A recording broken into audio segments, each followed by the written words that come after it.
Here I have ULEFONE Armor 17 Pro, and today I'm going to show you how to copy contacts on this device.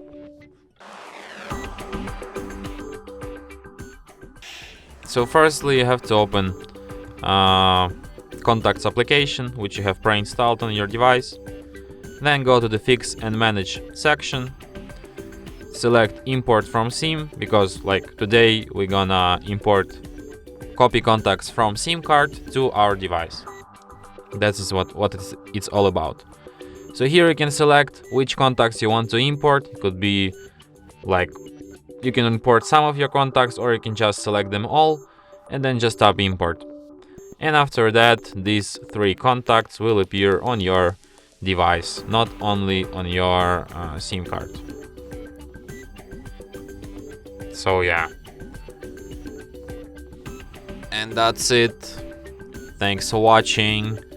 If you find this tutorial useful, don't forget to hit that like button and subscribe to our channel.